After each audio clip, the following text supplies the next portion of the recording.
tertúlia. Meu boa tarde aí para todos e todas. Hoje é dia 31 de janeiro de 2013, quinta-feira. O verbete é de número 2554. Ele tem 5 páginas, 47 logias e 16 máximos. Eu destaco aí a divisão do detalhismo, que tem 12 máximos. O tema é Síndrome de Gabriela. A especialidade é a automimeticologia. Quem redigiu o verbete, que é o 43º, é a nossa veterana professora Adriana, que está aí muito bem acompanhada. Agora, a definição. A síndrome de Gabriela é o estado nosológico caracterizado pela resistência à mudança, resultante da decisão de manter a autoconsciencialidade inalterada, observável nas justificativas para a fixação da condição e expressão pessoal. A inflexibilidade pensênica, a cronicificação de hábitos patopensênicos, a pressão holopensênica antimudancista dos grupos neofóbicos, a negação empedernida sem alterar pensamentos, posicionamentos, comportamentos e estilo de vida ultrapassados, a apologia anticosmoética de atitude antievolutiva, a insistência em fazer tudo sempre igual, a afirmação vaidosa de não mudar por nada nem ninguém, as desculpas mascarando a opção pelos ganhos autocorruptos, a autocerteza irrefutáveis, convenientes ao aninho na zona de conforto. A falta do estado vibracional profilático capaz de explicitar a dinamização holossomática, os bloqueios energossomáticos, o travão ao avanço parapsíquico, a interpretação distorcida e tendenciosa dos parafenômenos, os acidentes de percurso podendo ser recurso paradidáticos, indutor da reciclagem. Nós temos aí na argumentologia a síndrome de Gabriela, que apresenta 2 características paradoxais. Na etiologia tem 7 posturas autoassediantes, com os respectivos lemas desmotivadores e autojustificativas para a manutenção da inércia pessoal. No tópico aí das repercussões, tem a convicção quanto à imutabilidade consciencial, que pode gerar repercussões em pelo menos 4 áreas existenciais. E tem também o tópico das lições, com 4 lições de dinamismo evolutivo, auridas na observação de fatos cotidianos, instigadores das modificações existenciais. Na remissiologia dos 15 verbetes, destacamos 5. Acomodação mimética, acriticismo, apriorismose, autoperdoador, neofobia e orgulho teimoso. Agora, a frase enfática. A síndrome de Gabriela, ao apologizar sobre nada poder mudar, afirma a inoperância da evolução consciencial. Tal postura contrapõe-se aos princípios basilares da conscienciologia. Você identifica sinais da síndrome de Gabriela em alguma área da autoexpressão? Costuma ser proativo ou proativa na averiguação, autocrítica, paciente, detalhada dos aspectos da própria personalidade a serem burilados e aprimorados? Agora, a síndrome de Gabriela, no caso da mini análise de todo o verbete, nós temos 20 itens aí com João Paulo. Condicionamento, congelamento, insistência, resistência, recinofobia, neofobia, renovação, estagnação, fixação, paralisação, perpetuação, acomodação, cronicificação, autocomodismo e autoinsegurança. imutabilidade, inflexibilidade, antirressexologia, automimeticologia e sindromologia. O verbete hoje do dicionário é autoesforçologia, o argumento é omni-analítico-lógico. Ele tem 2 páginas e tem 58 itens básicos, mais sérios. Agora, questionologia.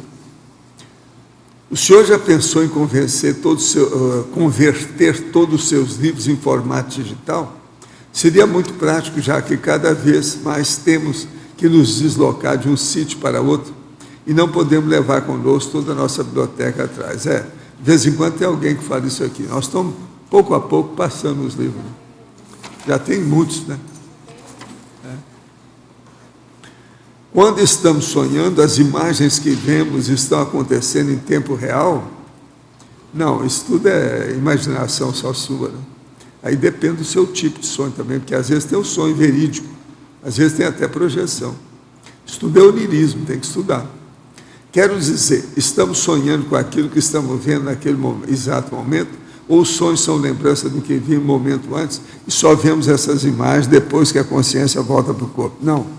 Você, às vezes, faz a própria imagem na hora. Tudo é processo de imaginação. De que forma o cérebro atua enquanto estamos fora do corpo físico, nos mecanismos de lembrança e processamento dessas imagens? O senhor poderia aprofundar o assunto? O problema todo é estudar o paracérebro. Olha tudo que tem na enciclopédia sobre paracérebro. Você vai começar a entender isso. Tudo é um problema de paracérebro. Agora, os atributos mentais, por exemplo, a memória, por exemplo, é muito importante nesse micro-universo consciencial que é o paracérebro.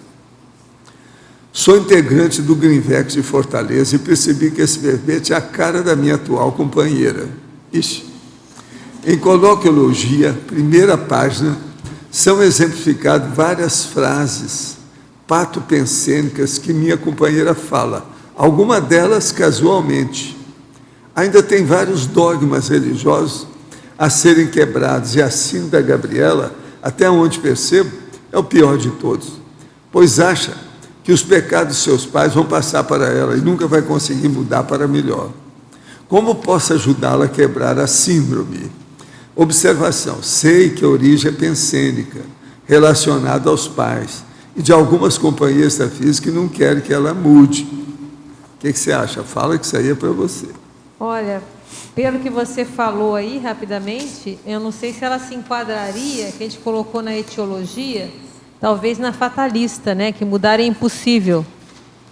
Seria convicta da impossibilidade de modificar a si mesma e a conjuntura existencial considera-se impotente para a melhoria evolutiva das condições pessoais e sociais. Desesperançosa, acha inútil tentar evoluir. Então, você tem que ver para onde que você acha que ela se encaixa. Você falando rapidamente, me pareceu essa. E aí nós temos aqui o diagnóstico e a terapeuticologia, né? Mas o primeiro momento ela tem que conscientizar, primeiro, que é possível mudar, porque sem ela pensar nisso, ela não vai fazer nenhum esforço, porque ninguém muda sem esforço. Aí tem o outro verbete do DAC, que está bem aqui casado, né? A questão da autoesforçologia. Então, o que eu vejo é o seguinte: você vai ter que conversar com ela e mostrando essas lições que a gente coloca aqui da natureza, né? O mundo muda, as coisas mudam, as pessoas mudam. Então, talvez ela, se ela ler mais, se informar mais, fazer muito cosmograma, ela vai ver que a vida muda, que as pessoas mudam. E ela, na hora que ela se conscientizar que ela pode mudar, aí é o primeiro passo para ela começar a fazer as coisas. Até o mundo muda. A verbetógrafa Adriana. Fatologia, página 16, final da 2ª e 3ª linha. A consciência mais idosa tende a manifestar a insistência em fazer tudo sempre igual, por hábitos arraigados e neofobia. Como mudar essa condição presente em muitos idosos? Olha, eu não tenho... Toma cuidado para não generalizar. Eu já trabalhei com idosos lá no Rio de Janeiro, na época da minha residência. E continua trabalhando. E olha, tem muitos que mudam sim e estão super atilados. Não tem que tomar cuidado com essa questão do preconceito de achar que as pessoas não mudam. Mas, obviamente, existem aqueles que estão mais cronicificados ou por algum motivo da própria personalidade estão mais fechados.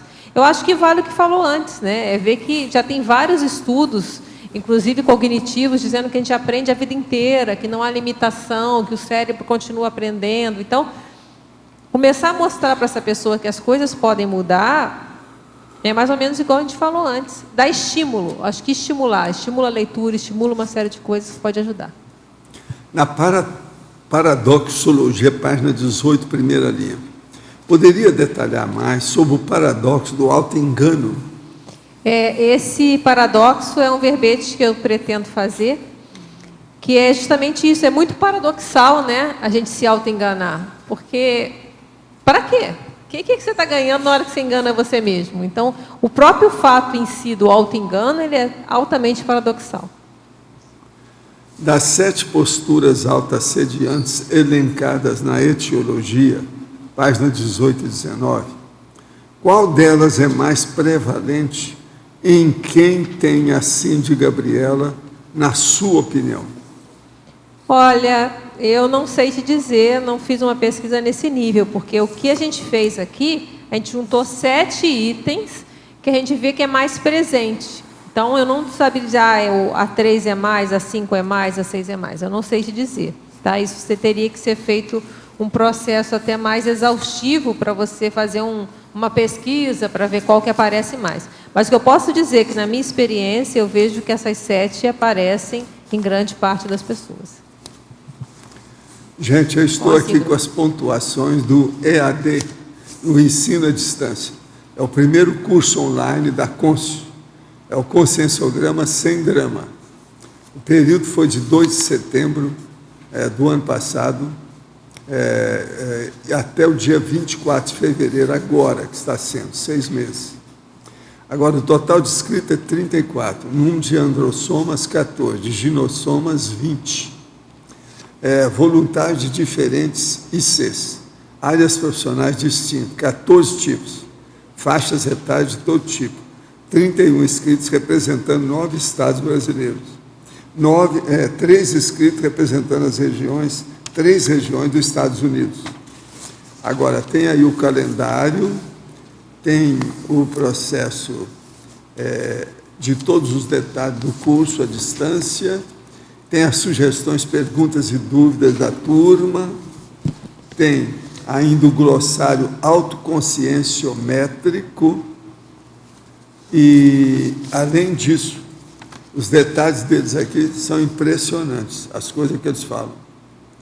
Então, o processo todo, para vocês terem uma ideia, um deles aqui que eu estou pegando está falando filogenia, misoginia, androlatria, androfobia, que é o processo do amor às mulheres, aversão às mulheres, cultivo divino ao homem, aversão ao homem e medo de homens.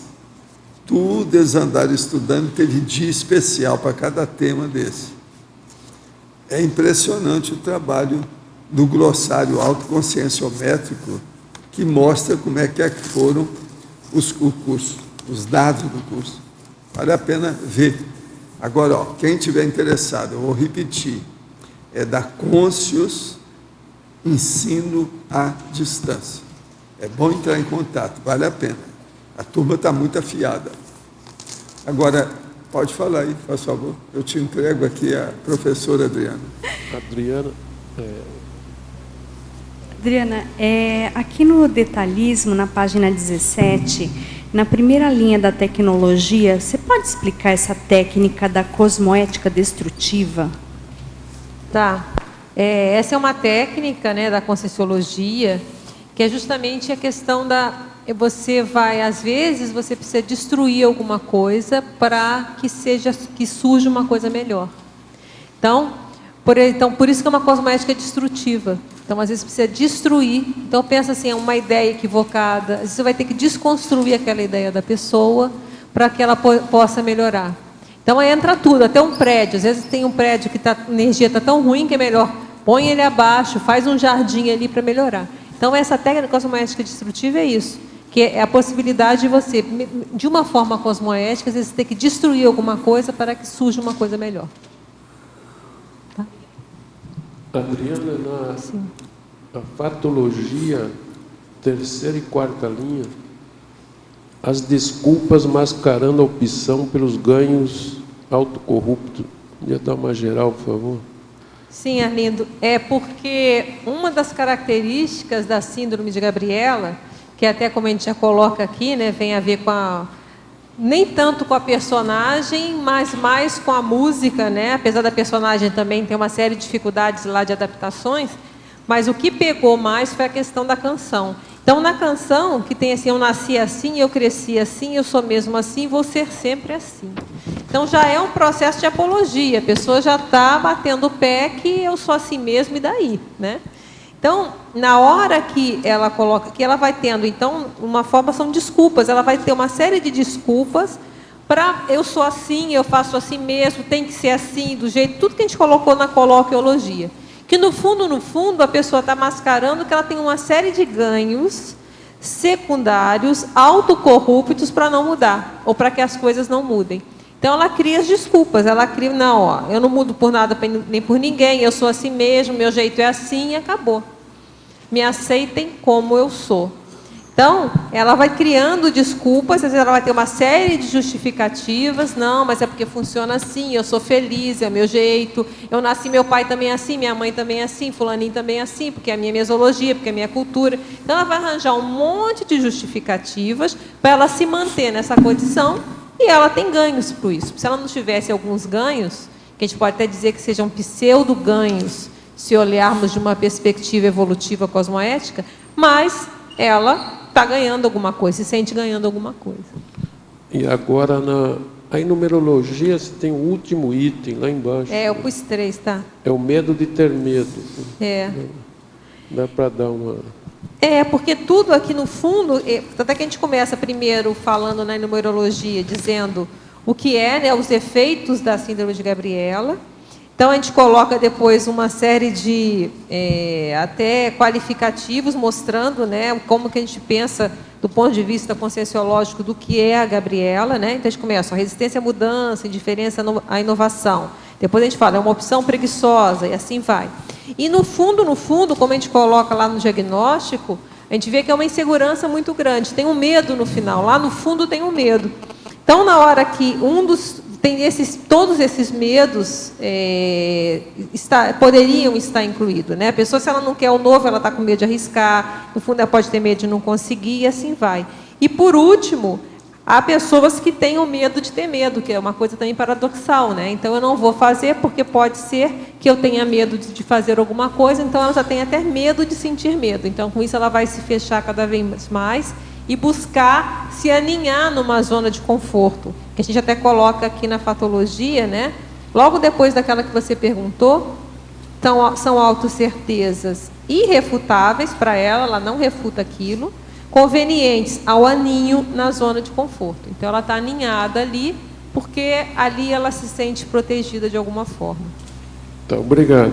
Adriana. Sim. Aqui. Como a gente trazer coisas novas para uma pessoa que tem essa síndrome de Gabriela, mas que já possui uma idade muito avançada, uma pessoa com 90 anos e que... Porque eu vejo que essa síndrome ela também traz um teto, né? A pessoa ela chega a um limite, a partir dali já não tem mais o que fazer. Uma pessoa de 90 anos, ela já chegou no teto e ela acha que já não tem mais o que fazer, que já não tem como mudar, então já chegou, já fez tudo aquilo que ela tinha se programado a fazer dentro daquela realidade dela. Então, como trazer coisas novas para essa pessoa, uma pessoa que já tem 90 anos de idade, já se fechou, enfim. Trazer coisas novas, inserir coisas novas até para estimular essa pessoa a continuar vivendo, enfim. Olha, primeiro, quando a gente fala em idade, tem que ver o nível de cognição. Essa pessoa tem lucidez ou não. Se a pessoa já está mais comprometida, já é mais difícil. Se ela está bem, está lúcida, olha... como eu falei antes, eu já trabalhei em terapia com terceira idade. E tinham pessoas de todas as idades. De 90 anos não tinha, mas tinha de 80 e tanto. E as pessoas mudavam, sim. Essas, obviamente, não dá para generalizar, mas algumas se predispunham a fazer terapia. E uma das coisas que a gente fazia, que era bem interessante, era a terapia de grupo. Então, esse convívio, essas trocas, as pessoas elas vão convivendo. Até o meu trabalho de monografia foi falando da questão da convivência, da importância da convivência até para os idosos saírem. Alguns idosos que estão mais fechados, né, começam a se afastar, às vezes, da vida social, que justamente é esse âmbito de convivência. Já tem vários grupos, desde psicologia até grupos de convivência, que chamam assim, que ajudam. Então, se a pessoa tem essa idade e ela não quer mudar, aí você tem que ver primeiro, porque essa síndrome, até uma coisa, eu fiz a mesma coisa na síndrome de Gabriela, é como eu entendo isso. Eu vejo que é muito difícil você encontrar, por exemplo, uma pessoa com a síndrome 100%. Vai ter, tá? Aquela pessoa que em tudo é assim. Mas eu vejo mais uma questão de particularizada. Aí entra todo mundo, cada um avaliar. É assim que eu faço. Existe algum aspecto da minha vida, ou existe algum momento da minha vida que eu agi de uma forma de Gabriela, ou eu agi de uma forma poliânica? Então, eu vejo muito, até para a gente estudar dentro de Conscienciologia, que a gente está falando de consciência, a gente vê isso. Qual o percentual? Então, tem que ver, essa pessoa é 100% ou ela é em alguma área que ela é? Então, ela tem um valor. Se ela chegou aos 90 anos lúcida, ela já tem um super valor. Ela tem trafores fortíssimos, ela tem uma série, inclusive, de hábitos salutares para ela manter a cognição dela esse tempo todo super bem. Então, veja isso, veja o que ela gosta de fazer, se é conviver com mais pessoas. Não sei como é que está a questão de deambulação, mas existem grupos de convivência. Internet, às vezes, ajuda muito, porque tem um processo de convivência, de contato. Então, você tem que ver. Mas eu vejo o seguinte, leitura, não sei como é que está a questão da visão, né? Mas existem formas, hoje em dia, da pessoa, cada vez mais, ela ter condição. E eu vejo mais sério, ainda mais nessa idade, ponto de vista de Conscienciologia, cortar essa ideia de que não tem mais jeito, porque ela pode já preparar a próxima. O que você quer hoje para a sua próxima vida? Você já pode começar a fazer agora. A questão teve o verbete aqui do Geronte para inversor, né? Então, você quer fazer o quê? Você pode estudar alguma coisa diferente, ela pode ler alguma coisa diferente, ela pode até mudar traços que ela queira ser melhor na próxima vida. E até antes da próxima vida. Vamos pensar na próxima intermissão, que a gente tem falado muito, né? Então, depende do nível de abertura, você pode conversar com essa pessoa e ver, não é o fim. Então, ela ainda tem que ela tenha mais 5 anos, mais 10 anos, seja lá quanto for, que seja 30, se for ver 120, não sei, né? Então, há muita coisa que pode ser feita, pode ser mudada. Então, essa perspectiva, o que ela quer para a próxima vida dela? O que ela quer para a intermissão dela? Ela tem curso intermissivo? Se ela não tem, ela quer ter um curso intermissivo? Então, o que será que eu preciso fazer para ter um curso intermissivo? Eu posso trabalhar minhas energias? Isso é qualquer idade. O fato dela começar, por exemplo, aos 90 anos, trabalhar energia, pode ser que vai dar um grande ganho para ela depois da dessoma. Então, existe, a Conscienciologia, ela fornece uma série de ferramentas que são úteis em qualquer idade, para ajudar até isso. Obrigada.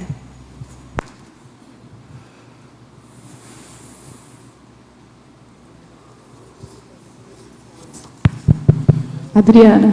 Sim, pode falar. Alô? Pode? Se aprofunda para mim, por favor, a questão do posicionamento que você coloca sobre as características paradoxais, sobre insubordinação e subjugação. Sim, lá, né? Porque, pensa bem, a pessoa com a síndrome de Gabriela, ela tem 2 características. Primeiro, ela é insubordinada, porque ela se reluta em adequar-se às neoconjunturas. Porque se ela é assim, tem que ser do jeito que eu quero, a coisa tem que ser dessa forma, eu funciono assim. Então, há uma insubordinação. Eu sou do jeito que eu sou. E essa parte aqui até parte um pouco da questão da própria personagem, né? A personagem da Gabriela é assim, né? Ela não se adapta às normas sociais. Ela é do jeito que é e acabou. Tá? Mas, ao mesmo tempo que ela é insubordinada, porque ela quer fazer do jeito dela, que seja da forma que eu quero, ao mesmo tempo, ela se subjuga a própria mesologia, a própria genética dela, a própria paragenética. No momento que ela admite que ela não quer mudar, ela está se subjugando também.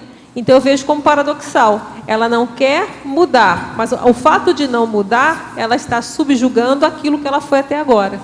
Quer dizer, ela não vê a perspectiva de agir diferente, de ser diferente, de funcionar diferente. Adriana? Sim. A gente está falando em síndrome da Gabriela, e sempre você está falando ela, a mulher, eu estou entendendo que seria sim, a é por causa... pessoa. Não, é sim. Existe sim. Ela síndrome do consciência. Gabriel também? Deve ter. Eu acho que... Por que não? Você acha que isso Por que aplica não? mais às mulheres ou o Gabriel também está por aí? Eu acho que isso aqui acabou ficando, né, estigmatizado com a da Gabriela. Agora, a síndrome, sim, é a consciência, tanto é que porque não está aqui, Exato. né, faltou. Na definição, a gente não colocou, é o estado nosológico. Mas, com certeza, qualquer se você gênero. vê, Qualquer gênero. o síndrome da Gabriela pode ser tanto para a mulher Sim. quanto para o homem. Com certeza. Tem alguns Boa que lembrança. querem ali, Com fazem aquele certeza. jeitinho, fazem a coisa toda acontecer do jeito e não quer mudar. Isso, e a gente Né? pode E fala, até... pau que nasce torto, morre torto. Exatamente, Lá em não Minas vou a gente mudar. fala isso. Não, com certeza não tem uma relação com gênero, não. Isso É. vale para qualquer um. Vale para qualquer consciência. Tanto, né, Homem o homem quanto a mulher. Exatamente. Tá. Agora, você, pela sua experiência nessa pesquisa, você acha que a síndrome de Gabriela é mais dado às mulheres, ao ginossoma, ou a consim... Olha, eu não sei te dizer, vale a mesma que falaram antes, né? Eu acho que incide em consciência. E como o gênero muda a cada vida, eu não veria essa, mais na mulher, mais que homem. Depende, por exemplo, a auto-vitimizada, a gente poderia dizer que ela aparece mais nas mulheres, até pelo processo genético cultural. Agora, a teimosa e a prepotente pode até ter uma prevalência maior masculina, até questão de não dar o braço a torcer, né? O homem tem, sou macho, eu não dou o braço a torcer, então entraria essa teimosa aqui. Mudar é autodepreciativo, né? Porque na hora que ele admite que ele precisa mudar, no caso, ele ou ela, né? Ela tem que falar, bem, se eu admito que eu preciso mudar, eu admito que eu tenho trafar. Se eu admito que eu tenho trafar, eu vou me depreciar. Então, eu prefiro ser assim e fingir que está tudo bem. Então, poderia variar por aí, mas eu não... Só dando uma continuidade, a raiz mais forte dessa síndrome da Gabriela, você acha que é a mesologia, o ambiente, ou são as vidas passadas? Eu acho que é a personalidade. Personalidade eu acho que vem da pessoa. mesmo, né?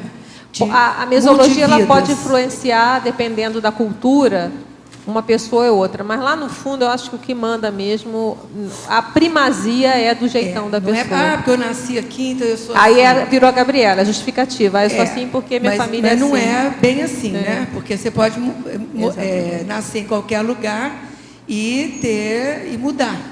Não, e a gente vê exemplos de pessoas que, às vezes tem aquela família, tem aquela que é chamada ovelha negra, né? E tem a ovelha negra positiva, quer dizer, ela vai mudar, vai agir diferente de todo um contexto cultural. É o patinho preto, né? Aquela coisa exatamente. toda. Tá certo. Obrigada. Adriana. Professora Adriana, Fatologia, página 16, quarta linha. Poderia ampliar as autocertezas irrefutáveis convenientes ao aninho na zona de conforto? Na hora porque quando a pessoa ela não quer mudar, dizendo que ela tem uma certeza irrefutável que aquilo é assim e pronto. Então, nesse momento, na verdade, é muito conveniente, porque na hora que você não muda, você não vai entrar em crise, você não vai ter que fazer diferente, você não vai ter que experimentar novas coisas. Então, tudo isso é uma zona de conforto.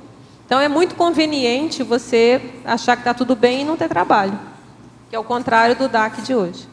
Na parafatologia, página 17, final da segunda linha, poderia explicar a interpretação distorcida e tendenciosa dos parafenômenos? Sim, porque uma da importância em relação ao parapsiquismo é justamente essa flexibilidade, porque você não vai controlar um fenômeno. Então, o fenômeno vai acontecer, você vai observar e vai ter que tirar um parecer sobre aquilo. Se a pessoa ela não quer mudar nada, primeiro vai ter muita dificuldade com o parapsiquismo, e a tendência, se acontecer alguma coisa, ela interpretar de uma forma que não mude o que ela quer pensar. Então, se vem algum fenômeno que vai, por exemplo, ir de encontro àquela convicção, ela não, isso aqui ela vai interpretar do jeito que ela quer. Então, em termos de parapsiquismo, prejudica em muito o desenvolvimento parapsíquico. Em efeitologia, página 17, terceira linha. Poderia ampliar os efeitos paralisantes de submeter-se aos costumes familiares tidos como irretocáveis? Aqui entra mais ou menos o que a gente estava conversando ali com a Solange, né, da questão da mesologia. Então, a pessoa, quando se submete a uma mesologia, aqueles costumes familiares, que às vezes são arraigados. Não, todos nós da família XPTO lá somos assim, funcionamos assim, pensamos assim, temos essa profissão. Então, a pessoa ela está se submetendo, ela vai se paralisar no momento que ela achar que esses costumes que são considerados, às vezes, irretocáveis, inquestionáveis, ninguém pode mexer.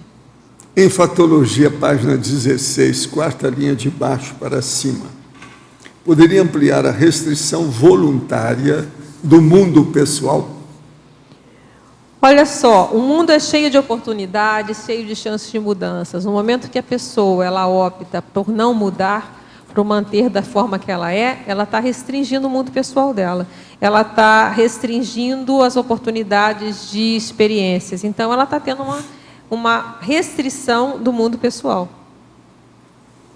Professor, assediadores extrafísicos podem contribuir para uma gravidez indesejada com o intuito de renascerem?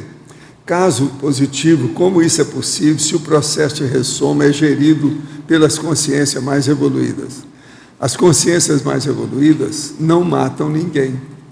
Às vezes é necessário deixar como está para ver como fica, porque senão pode matar a gestante. Eles não vão entrar nisso. Ou pode matar os rebentos, os fetos, etc. Tal. Então, em matéria de consciência, tem de tudo. Outra coisa, a maior prova que tem de tudo são os problemas que tem de renascimento, por exemplo, de gêmeos, os processos que tem. Aquele gêmeo que depois de muitos anos descobre que tem os pedaços do irmão dele que ficou no corpo, e ele nasceu sozinho. Quer dizer, tem uma série de condições de parto, da gestação e coisas desse sentido, que envolve aí todos os interessados. Existe, às vezes, muito processo de luta interconsciencial quando uma pessoa vem ressomar. Aí depende do ambiente que ela cria. Agora, isso envolve a mãe, o pai, o que vai renascer, os assediadores do passado. Enfim, a situação é muito complicada do que a gente pensa. E o problema das consciências evoluídas, elas não fazem estupro evolutivo. Elas não vão fazer nunca um ato que possa caracterizar uma interprisão grupo kármicas delas. Ela evita isso. Então, pense bem no processo cosmoético que envolve tudo isso. Adriana, aqui no B, por favor. Página 16, Fatologia, quinta linha. Os últimos 2 terços da quinta linha, você trouxe para nós a aspiração irrealizável de um mundo se cristalizar para não demandar reciclagens. Pode falar um pouquinho? Sim, até uma forma, né? É que, no fundo, né, a gente está fazendo aqui uma inferência, mas é que a pessoa tem uma aspiração irrealizável, que é impossível, que o mundo pare. Porque se o mundo parar, ela pode ser do jeito que ela é. Mas a gente está querendo dizer, como a gente colocou lá nas lições da vida, né, o mundo está o tempo todo mudando e exigindo mudanças. Então, o tempo todo as coisas estão mudando, desde a tecnologia, né, quem não sabe mexer hoje num caixa eletrônico está complicado, né? Todo mundo, a maioria das pessoas tem que ter não vai pôr o dinheiro no colchão, vai ter que pôr o dinheiro no banco. Então, se põe o dinheiro no banco, vai ter que, no mínimo, começar a se entender um pouco com o caixa eletrônico. Então, as mudanças, elas são prementes, desde as mais simples para a vida cotidiana, né? Então, se a pessoa, no fundo, né, uma inferência, mas que assim, o ideal é que ela fique pensando, mas se o mundo parar, se congela tudo, eu não ia precisar mudar, porque é impossível não mudar no mundo de hoje. Ou melhor, eu acho que sempre, né, porque as coisas mudam, muda contexto, pessoas morrem, pessoas nascem, acontece uma série de situações em que a gente tem que ir se adaptando às novas realidades. Então, é isso que a gente quis dizer, que no fundo pode ter esse desejo de, para tudo, e que é impossível, nunca vai acontecer. Na página 17, logo a seguir, em Principiologia, que você falasse também sobre o segundo princípio, o princípio mimético do mais e do mesmo. Não sei se é nessa linha que você pensou? É isso que eu pensei. A pessoa tem o princípio pessoal dela, né? É um princípio mimético, né? Mais do mesmo. Então, a pessoa, às vezes, ela até muda alguma coisa, mas sempre o mesmo. Então, é mais do mesmo, né? Essa é uma expressão que se coloca aí, geralmente, né? Então, a pessoa, ela faz mais do mesmo. Ela, aparentemente, muda a roupagem, muda a cor, mas ela está fazendo a mesma coisa. Você poderia trazer um exemplo? Como seria um exemplo de mais do mesmo? Mais do mesmo? Olha, isso às vezes é fácil. Até, vamos pensar, Tem grupos musicais, que eu não vou dizer nome aqui, mas que a música é sempre igual, só muda a letra. Tá. Então, é mais do mesmo. Então, Entendi. novo lançamento. Livros também. Autores que os livros são sempre os mesmos. Aí você olha assim, é sempre a mesma história, só que muda, aí muda o nome, muda uma coisinha aqui, é mais do mesmo. Novelas. Vamos para novelas. Tem muitas delas, não vamos generalizar, é sempre mais do mesmo, é a mesma história. Tem um mocinho, vai te acontecer, tá. Então é isso, é mais do mesmo. Então, a partir desse exemplo, a gente pode pensar na nossa vida cotidiana. Se a pessoa mantém o mesmo hábito, mas não muda, ela não altera, ela não tem frutos. Ela vai fazendo maquiagens, mas ela está fazendo sempre a mesma coisa, sem produtividade. Aí, um pouquinho abaixo, em sindromologia, as duas últimas síndromes, você trouxe a síndrome do infantilismo e a síndrome de Alzheimer. Você teve alguma experiência com alguma pessoa com Alzheimer para trazer para nós? Não, na família não. A gente já viu na época lá, mas eu não, como a gente fazia mais a parte de terapia, esse tipo eu não trabalhava com esse tipo de idoso, nessa população. Tá. Mas o que a gente colocou aqui é porque essas duas síndromes, ela tem relação direta com a poliana. Desde antes, o Peter Pan. O Peter Pan não quer crescer. Então, quer mais, Gabriela, que isso? O infantilismo, a pessoa não quer crescer também. Né? Ela mantém posturas infantis, ela não quer amadurecer, ela não quer mudar a maneira dela vivenciar a vida. Ela quer viver como se ela fosse uma adolescente ou uma criança, seja lá o que for. Então, ela não está querendo amadurecer, admitir a idade que ela já tem. E o Alzheimer, porque tem várias pesquisas que já trazem a ligação do Alzheimer com uma certa inflexibilidade na maneira de pensar, uma falta de estudo, a pessoa, às vezes, ela não tem muito enriquecimento cognitivo. E a gente pode pensar que uma pessoa com a síndrome de Gabriela, mais generalizada, se ela não quer mudar, ela também não tem muito interesse por coisas novas, ela congela a maneira de pensar, então ela se torna um candidato a essa síndrome. Obviamente, tem vários fatores, né, que influem na síndrome, mas a gente já tem várias pesquisas que mostram que esse fator cognitivo ele tem uma influência significativa em você manter a mente produtiva, a mente pensando, até desafios intelectuais, né? O desafio de pensar diferente, isso exige, isso mostra, flexibiliza a parte cerebral. Então, por isso que a gente pôs essas síndromes aqui. Pensando nessas três, aparentemente, a de Peter Pan e infantilismo seriam escolhas da pessoa e Alzheimer uma consequência que não deixa de ser em função das escolhas. Mas obviamente a gente não vai falar todo mundo que assim vai ter, né? Mas deixando bem claro. Mas um risco existe. Existe, ok. Tá. Obrigada.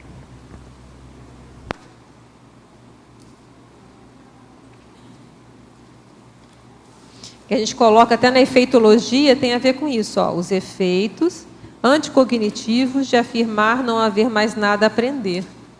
Então, se a pessoa aí entra até aquele verbete ignorância ignorada, né? Se a pessoa acha que não precisa mais nada aprender, então é anticognitivo, ela vai começar a empobrecer a vida mental, empobrecer a vida intelectual. Professor Valdo? Sim.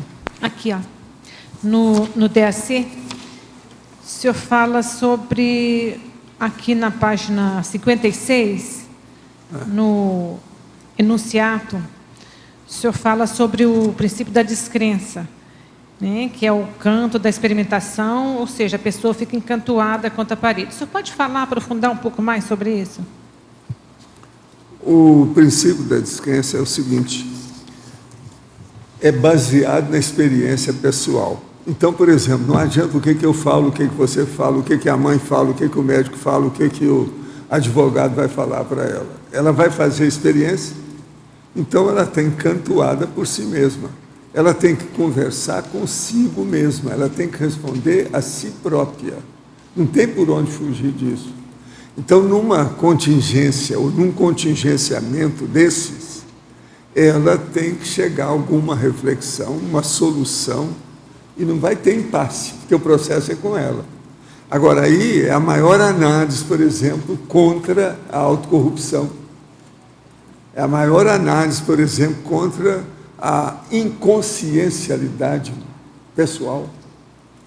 Então, o princípio da descrença é a base da percussiência, da hiperacuidade, da inteligência, da sabedoria, do traquejo, da competência da pessoa e da eficácia do processo. Por quê? É um problema feito por ela, que ela tem que responder por si, não pode apelar para ninguém, não pode querer fazer desconto de nada ou fazer negocinho a respeito de qualquer coisa. É ela consigo própria fazendo a experiência e tomando as providências dos efeitos dessa experiência. Então, como é que fica?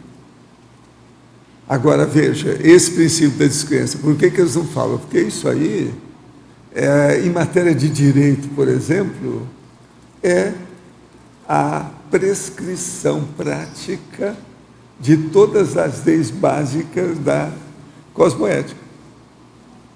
Você não pode fugir do problema, porque é da pessoa. Ela não tem apelação, não há ambiente de apelação mais.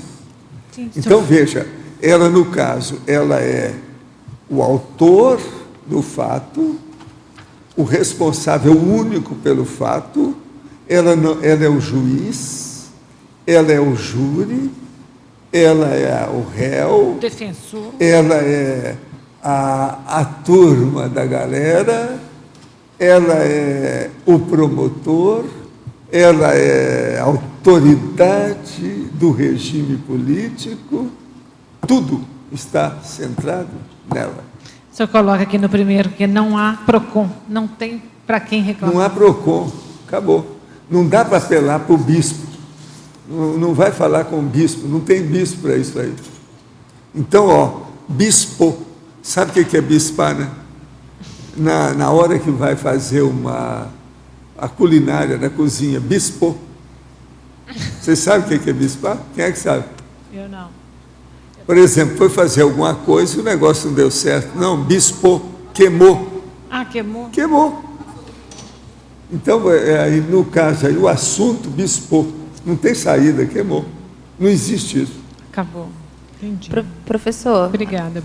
Ainda no DAC, aqui, no argumentário, na página 57, o senhor colocou aqui, o melhor é não confundir mutação com extrapolação no alto esforço contínuo e desafiador da evolução. Sim. Você pode aprofundar mais isso? Não, a coisa mais séria que nós temos que ver é o seguinte: mutação é aquela coisa que isso é muito difícil de acontecer. É uma pessoa mudar de uma hora para outra. Por exemplo, você pegar seu temperamento e mudou.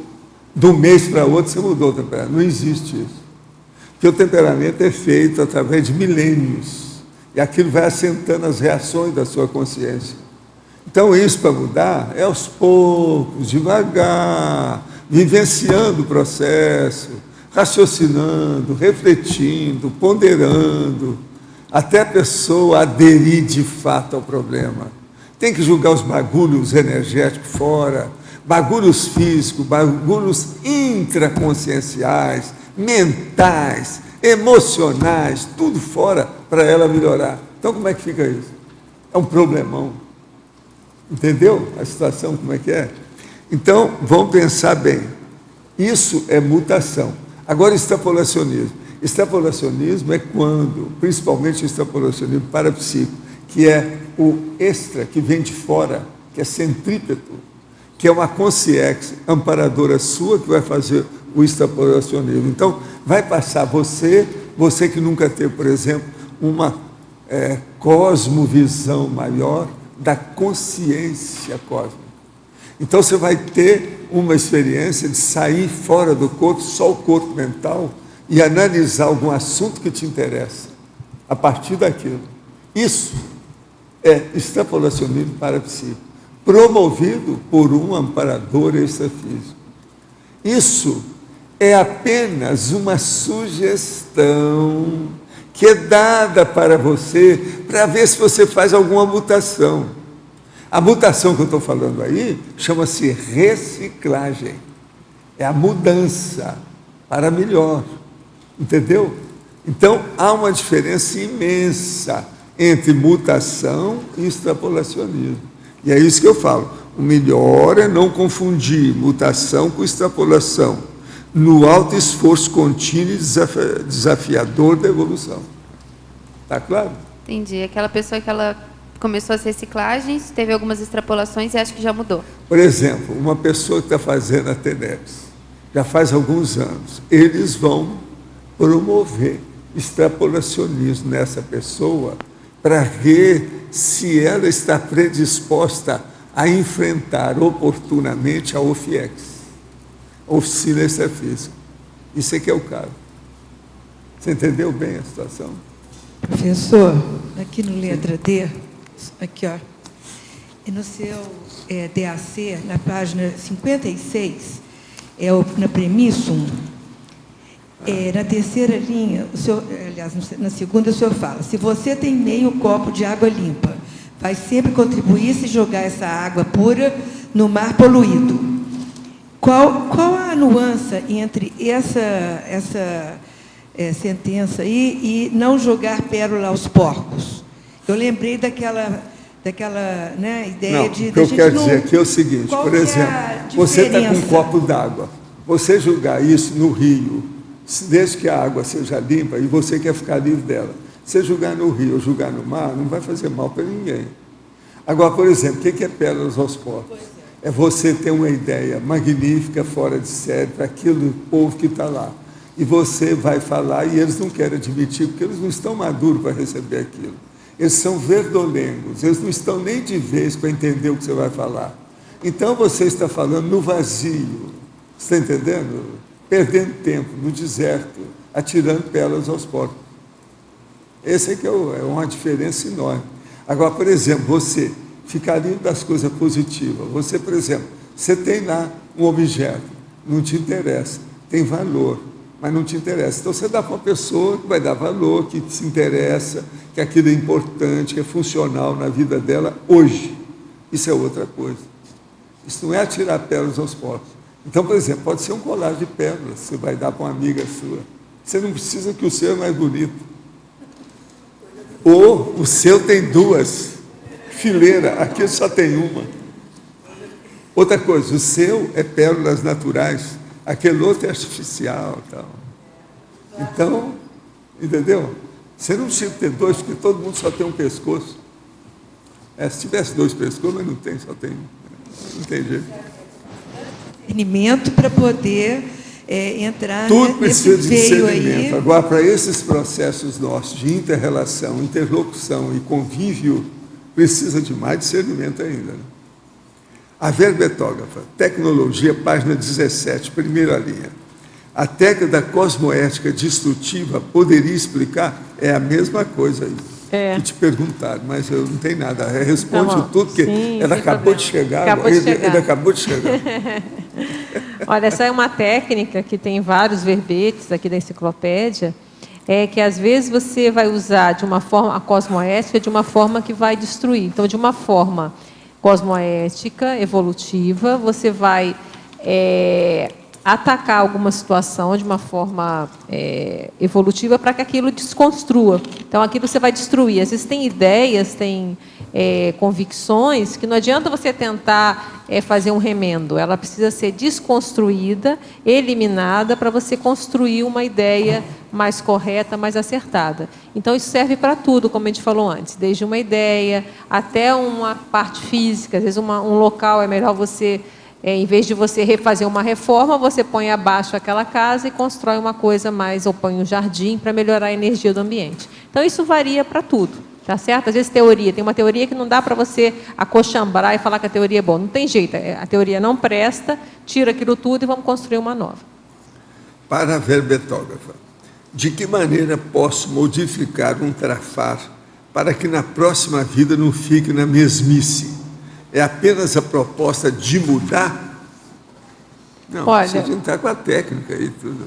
Primeiro... E suar sangue na minha terra. Exatamente. Tem um verbete que eu já escrevi, chama ortodecisão reiterada. Então, uma coisa é você decidir, mas a só decidir você não muda nada. Aí você tem que se manter essa decisão continuamente, persistentemente, de não ter mais esse traço, colocar outra coisa mais produtiva no lugar, até que uma hora isso vai entrar na sua maneira de ser e você já não vai ser mais assim.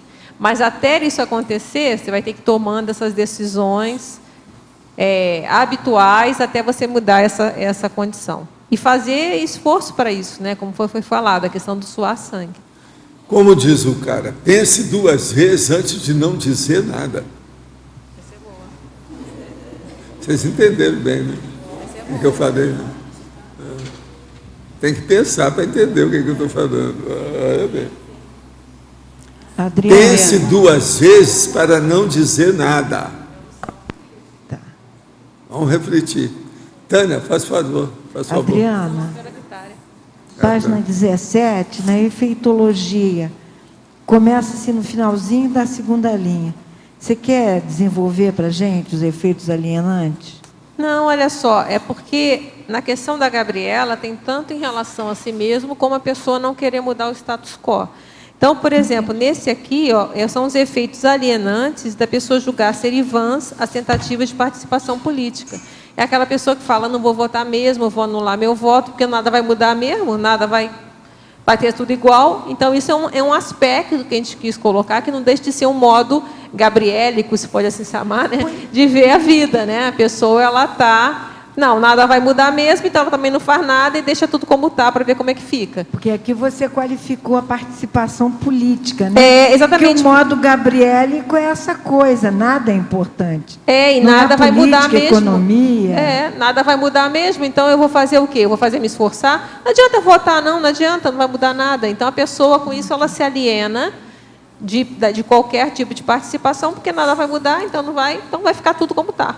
Tá ok, obrigada. Tá? Adriana, sim. Na página 18, lá no final, em posicionamento, você trouxe as 2 características paradoxais, a primeira e a segunda. Isso. Minha pergunta diz respeito à segunda. Na primeira seria a relutância em adequar-se às regras, né? Isso. A segunda, resignação às influências paragenéticas, genéticas e ou mesológicas.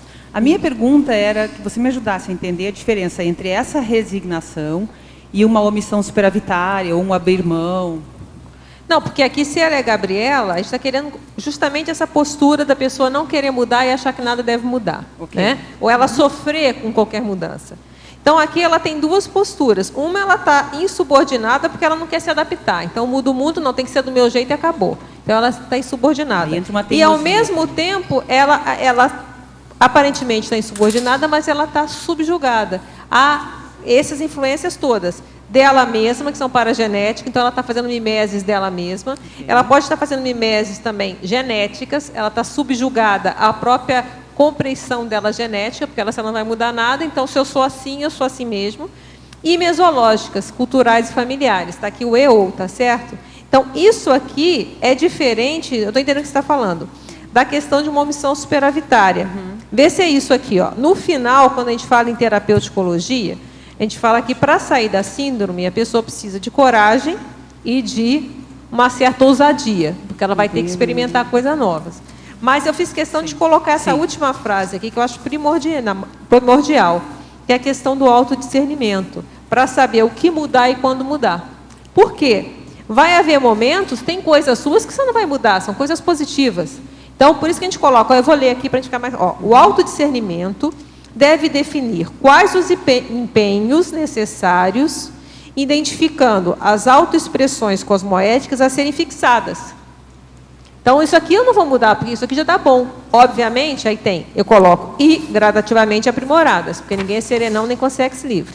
Mas tem aquela coisa, aquele aspecto que você não vai mudar, tá? E, ao mesmo tempo, você vai aprimorar. É diferente da cosmoética destrutiva, né? Você vai aprimorar. E verificar quando se adaptar aos cenários existenciais. Tá? Porque aí entra a questão, às vezes, da omissão, como você está falando, a omissão, às vezes, superavitária. Né? Então, às vezes, você vê que aquela coisa não está tão certa, mas é o infiltrado. Eu vou me adaptar, a gente coloca sem resignação, aqui, ó, mas com a intenção interassistencial. Então, de uma forma cosmoética, às vezes tem um momento que aquela situação, você vai se adaptar àquilo que pode não estar 100%, mas tem uma intenção, tem uma cosmoética por trás. Eu vejo isso aqui muito a questão da infiltração cosmoética. E não só isso, né? Sim. Então, não é que então você vai sair mudando tudo, mas é saber esse discernimento daquilo também que vai fixar. Beleza. Em trinomiologia, página 18, última linha, gostaria que relatasse o trinômio desculpa, melim, melex. é o último que a gente coloca, né? São as desculpas, a pessoa vai criando desculpas, seja para os outros ou para ela mesma, para ela não mudar. Então, qual é o caminho dela? Ela vai tendo essa desculpa, isso vai acabar chegando o quê? Num processo de Melim e um processo de Melex depois. Então, essa situação aqui é porque aquela pessoa ela não está enfrentando a situação. Ela está tentando achar justificativas para ela mesma e para os outros. Professor Valdo, Sim. aqui no D, aqui atrás. Aqui. Outra. D. Aqui, no D. Em adendo no dicionário, em priorologia, né, que o senhor coloca que muita gente faz uma porção de coisa, sua pra caramba e não tem resultado nenhum. Aí o senhor coloca lá, urge qualificarmos os nossos autoesforços. Como é que a gente faz para qualificar os autoesforços?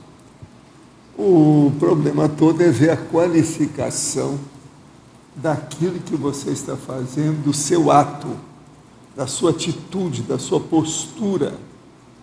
Qual a qualificação daquilo? Primeiro, qual a intenção sua? Qual é o desiderato, o escopo, a meta, o objetivo? Depois, está funcional o que você está fazendo nesse sentido? Outra coisa, o prioritário é aquela manifestação ou teria outra melhor? Para vir na frente. Isso tudo mexe. Agora, a gente tem que pensar. Escreveu na água. Em vez de escrever na água, tem que escrever o ideal, digitar e imprimir. Agora, acender o fósforo na tempestade. Isso é besteira. Às vezes dá certo, se você tiver muito escuro, arranjar uma lanterna boa, aquelas grandes. Empacotar fumaça. O que você vai fazer com isso? Dar rasteira no vento. O que você vai fazer com a rasteira no vento? Não vai resolver muito. Chover no molhado. Você vai aumentar só a água, a umidade, mais nada. Tentar dar nó no trilho, em trilho. Não dá. Isso tem que levar para o ferreiro, tem que malhar o ferro. O negócio não é fácil. E atirar pedra na lua. Você acha que atinge a lua? Vai adiantar? Então, veja, tudo isso é para fazer a pessoa pensar nas inutilidades. O que nós temos mais na vida humana é o rolo compressor das inutilidades onipresentes. Quer dizer, por todo lado tem coisas inúteis. Tem que abrir o olho com isso. A gente perde muito tempo com essa bobajada toda que tem.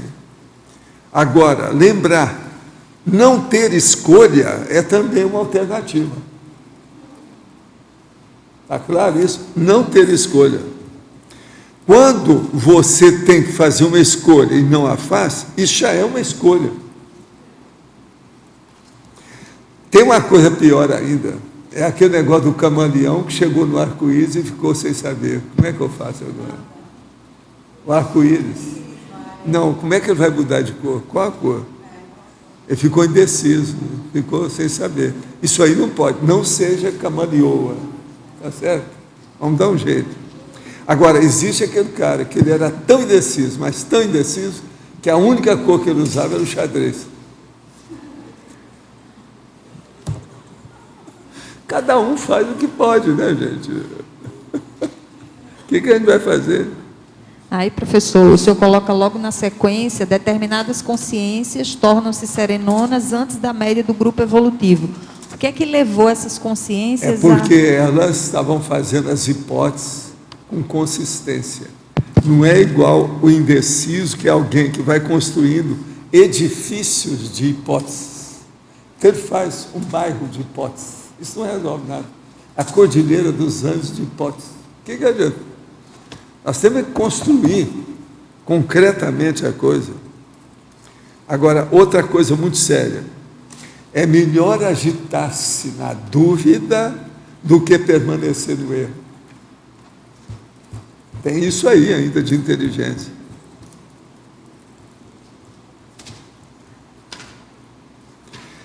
Quem decide pode errar.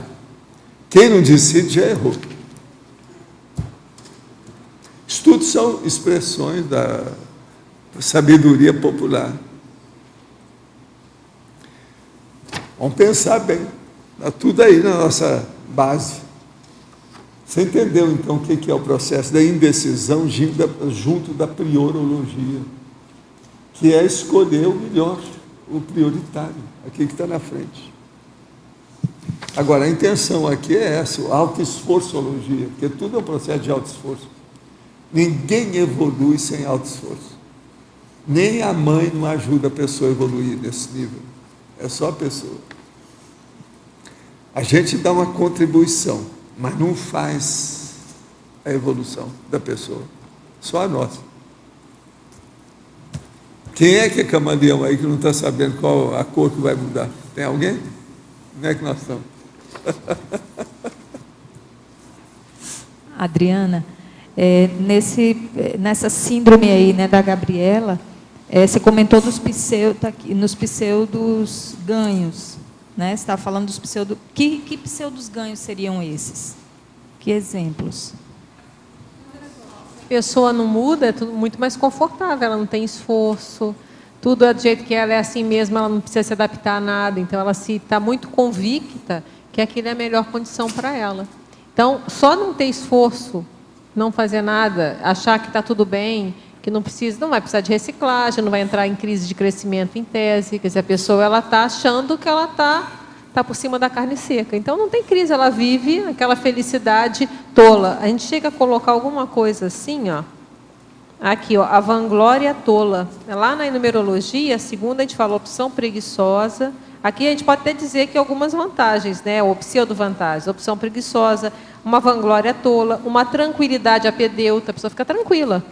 Mas, de uma forma, a apedeuta é ignorante, ela não está vendo que é na numerologia, a segunda numerologia.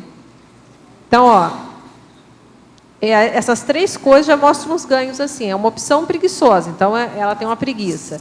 Uma vanglória tola, ela acha, porque uma característica da Gabriela, como a gente falou antes, a pessoa se regozija de eu não mudo mesmo e daí.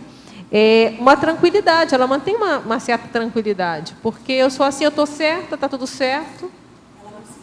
Não enfrenta, então é muito tranquilo. Em tese, ela está uma tranquilidade, só que é uma tranquilidade ignorante, né? E aí, quais são as consequências? Vai ter uma intelecção sedentária, a criticidade é extremamente superficial e a mundividência começa a ficar endurecida, ela vê o mundo sempre da mesma forma. Então, são pseudo-ganhos. Aparentemente, ela está tendo menos esforço, mas ela não vê o esforço que ela vai ter depois para mudar, porque cada vez vai ficar mais complicado, né? Vai endurecendo a situação. Sim? Dá para falar um pouco sobre o trinômio trafores desconhecidos, trafares fortalecidos e trafais perpetuados? Perfeito, é isso que a gente estava falando aqui, né? Porque no momento que ela fica nessa postura, ela, lembrando assim, para corrigir aqui, ela, a consciência, né, que pode ser homem ou mulher. Então, quando a consciência é cometida com a síndrome, ela tem trafores desconhecidos, porque ela não está fazendo autopesquisa nenhuma. Trafares fortalecidos, porque ela até se vangloria, às vezes, daqueles trafares que ela tem. Eu sou assim mesmo, eu sou grossa mesmo, é o meu jeito de ser, e assim vai. E trafais perpetuados, porque o trafal é aquilo que falta na consciência.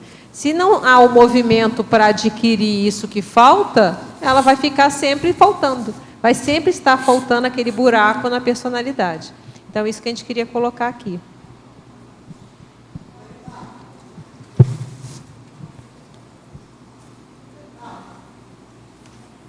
Eu gostaria de fazer uma pergunta para o senhor. Desde menina, eu sempre fui bem precoce, né? Desde os 9, 10 anos, eu já tinha assim, um desenvolvimento psíquico, né? Com os pais totalmente cristãos, né? E assim eu fui crescendo, fui criado por uma tia. Depois dos 7 anos, eu voltei para a casa dos meus pais legítimos. E daí, então, começou o meu sofrimento, não é? Eu gostaria de ter ficado com a minha avó, com a minha tia, que eu chamo de mãe. Então, foi um drama muito grande para mim. E, a partir desse princípio, quando eu voltei para a casa dos verdadeiros pais, que eu não os reconhecia como pais, eu fiz tudo por meus pais, né? Eu trabalhei, fui funcionária federal na aeronáutica, então, tudo que eu fiz, a partir do princípio, pelos pais, depois nasceram mais 3 irmãos mais precoces. Eu fiz tudo que podia, sempre deixando a minha pessoa, o meu espaço para ajudar o outro. Depois eu me casei, fiz para o ex-marido, faço para as minhas filhas, mas eu penso mais no outro do que em mim. Né? Eu acho que se eu fizer para o outro que está com situações mais difíceis, eu me sinto bem realizada, porque eu vejo em mim o outro. E assim eu vou continuando. E as minhas filhas falam: mamãe, você está na hora, já sou uma pessoa idosa, e eu tenho 72 anos, vou fazer 73. Eu falo: mamãe, você tem agora que parar e olhar mais por você. E eu me sinto realizada da forma que eu sou. Estudo muito, ainda estudo francês, sou uma professora aposentada, leio muito, não é? Me recolho, estudo muito, desde que eu conheço o senhor. Eu acho que você deve continuar assim, não estou vendo nada errado nisso. Não tem nada errado? Outra coisa, fala com a sua filha que você anda bonitinha, você sai de casa vestida, limpinha, arrumada, tomou banho. Qual é o problema? Ela não tem que reclamar nada. Você está cuidando de você também, você não está cuidando só dos outros. E eu me sinto bem. Outra coisa, seu cabelo está bem arrumadinho. Ele esteve no espelho hoje, ele esteve ajudando lá, teve feito. Quer dizer, você está cuidando de você também, normalmente. E eu me Como cidadã, você cumpre as suas obrigações, então não pode reclamar nada. E eu me sinto bem assim. Pois é. Continuo você vai cuidar fazendo. o que de você? O que ela quer que você faça? Vai beber cachaça? Seria isso? Não, é. Óbvio. Precisa saber o que é, que besteira. Então, não é por aí. Certo. Vamos continuar. Agora, só tem uma coisa que eu quero pedir, aí eu vou pôr sua filha no meio também, para ela. Cadê o seu livro? Cadê o seu? Esse está faltando. Coloca toda essa experiência num livro. Vamos publicar. Nós temos tudo aqui, infraestrutura, para fazer revisão, publicar, lançar o livro. Eu tenho vontade mesmo. Não, não é a tua vontade, não. Eu estou com a decisão de fazer o livro. Certo. Vou começar amanhã cedo. Certo, doutor. É isso. Certo, doutor. Vamos entrar nessa. Essa aí eu posso fazer em nome da sua filha. Pode ser que seja isso que a sua filha quis dizer. Certo. Só tem que ela não lembrou na hora. Certo. Tá ok. Obrigada. Tá bom? Tá ok. Adriana. Oi, tudo bem?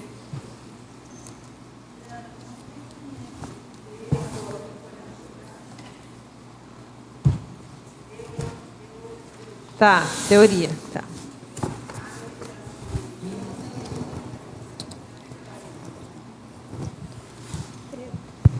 Essa reiteração de erros, é isso? E conivências? A reiteração de erros e convivências. E conivências? Conivências recrudescendo e os endividamentos explicados pela teoria das interprisões grupocármicas. Isso é um risco, né? Porque no momento que se decide em não mudar, você não está mudando, você está repetindo erros, não está mudando nada, né? Então, na hora que vai repetindo erros, e às vezes conivências com uma série de situações e pessoas, você vai recrudescendo endividamentos grupocármicos. Então, você, em vez de sair da interprisão, ou fazer o movimento de sair da interprisão grupocármica, a pessoa ela pode estar se mantendo e até fortalecendo interprisões. Porque no momento que vai continuando errando, né? Vai errando, e não muda nada. Então, isso a gente queria ressaltar aqui.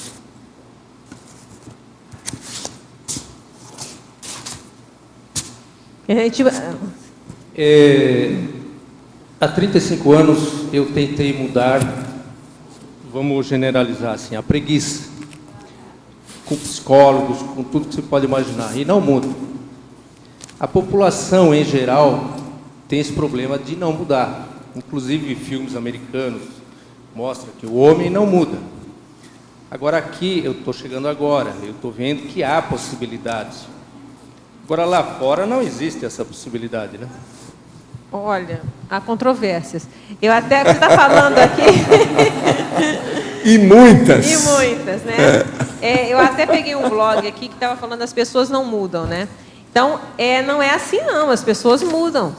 Olha a quantidade de livros que tem de Não pessoas é só que dar fazem entorno aqui, reciclagem. aqui tem um monte de pessoas que mudaram. E até eu mesmo- garanto e assino embaixo. Eu garanto. La garantia sou eu, né? Então, tem não só dentro da Conscienciologia, mas também fora, as pessoas mudam. Tem vários livros, pessoas mostrando reciclagens. Como eu falei, eu já trabalhei como psicóloga, então você vê que as pessoas mudam sim, independente até da faixa etária. Então, eu não generalizaria isso, sabe? As pessoas não mudam. Deve-se evitar a mudança à força, por exemplo, dos evangélicos com a lavagem cerebral. Aí é o outro Aquilo lado. é bom evitar. Exatamente. É uma mudança exatamente. no tapa. Isso aí não é bom. Os evangélicos fazem isso, é a mudança no tapa. Sim, a mudança ela não é... Suar sangue é o meu lema. Aí tem a ver com o verbete aqui, né? A mudança, porque as pessoas às vezes podem ter a ideia que ela vai mudar de um dia para o outro assim. Não é. A mudança, ela requer esforço, ela requer trabalho. Tá? Então, as mudanças são paulatinas, como apauladas, como está aqui no verbete. No verbete do DAC, página 57, de somatologia, terceira linha. Quando ainda no corpo enfermo, ou quando a pessoa está se sentindo super doente, vivendo em soma desconfortável, se souber movimentar as energias conscienciais, ela pode sair temporariamente do corpo e se sentir melhor. Seria possível descrever situações onde isso aconteceu e os resultados práticos dessa possibilidade? Aqui, nós temos no nosso meio, na CCCI, tem muita gente que apareceu aqui por causa da mudança pela projeção consciente. Nós chamamos disso de PL, projetabilidade lúcida. Então, a pessoa, por exemplo, se ela tem boa intenção nisso, na projetabilidade lúcida, ela consegue fazer uma mudança visceral, positiva na vida dela. Agora, não pode querer fazer, a pessoa que vai ler o Projeciologia, para começar a fazer as técnicas, para poder ver a Isaurinha pelada na hora de tomar banho de chuveiro. Isso aí não dá certo. Tudo isso eu estou falando baseado em fatos. Então, tem que ser aquela pessoa que quer sair do corpo para poder ajudar os outros. Visitar, por exemplo, alguém que está precisando, afastar um assediador, até de um parente dele que mora lá em Angra dos Reis, lá no fim do mundo, em algum lugar desse. Então, isso pode ocorrer seriamente. Estou dando aí alguns exemplos rapidinhos, só para a gente ter uma noção. Mas agora, a projetabilidade lúcida pode mudar tudo. Agora, tudo tem que começar pelas energias conscienciais da pessoa. E ela desenvolver o processo da projetabilidade lúcida. O livro Projeciologia é um livrão grandão, não, um catatal. Ele tem todas as técnicas necessárias para a pessoa desenvolver isso aí.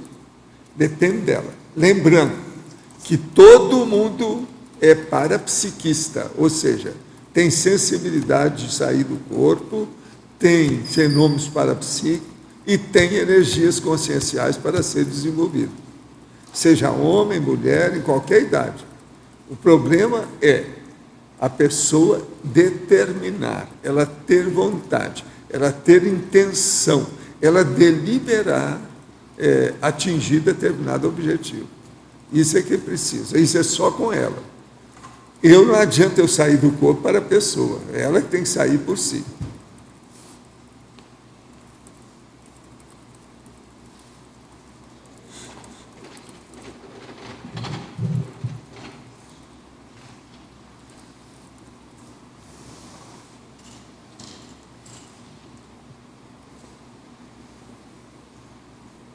Uma coisa que a gente vê que é o contrário justamente da síndrome de Gabriela e também patológica é o número 1 da antonimologia, que é a síndrome da metamorfose ambulante. Isso é uma síndrome que algumas pessoas falam na internet e eu achei interessante porque não deixa de ser também inspirada numa música, né? Porque a Gabriela é de uma música e a metamorfose ambulante é uma música do Raul Seixas, que é justamente também a pessoa que acha que ela vai mudar o tempo todo em uma mudança completa e rápida. Então, ela também... Então, é justamente o contrário também patológico. A pessoa vai viver mudando, é um camaleão e também não fixa nada em nenhuma condição. Agora, então, quando o Gabriel chegar aqui, você pode perguntar para ele qual foi a síndrome dele, porque o dele começou no laboratório.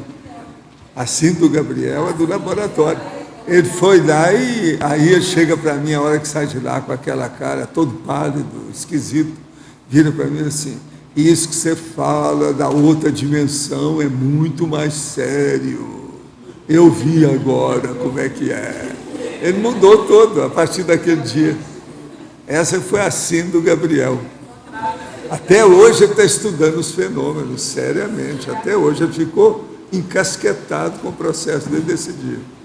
Escuta, nós vamos abrir um parênteses aí. Boa tarde, pessoal. Pedimos, por gentileza, que desliguem os celulares e que, na hora da mega euforização, não teclem os computadores, por favor. Obrigada.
que foi lá? Foi muito intenso, só que suave ao mesmo tempo, né? Eu senti muita leveza. Ah, é? Uhum. Te deram uma enxaguada? Foi. Foi isso? É. Você está sentindo bem agora? Estou me sentindo bem. Ah, então foi bom. Você tem muita energia. Agora você é um pouco assim, tímido, restrito, quieto, calado. É ou não é? Sim. Você é assim. Então é isso. Eles estão te colocando para frente. Isso é importante. É bom. Essa é a minha maior reciclagem. Ah, é? Uhum. Tá bom. E você, como é que foi lá? Bom, agora no fim eu estava parecendo um movimento assim. Você mexe com muita energia lá nos seus estudos, aquelas coisas que você faz.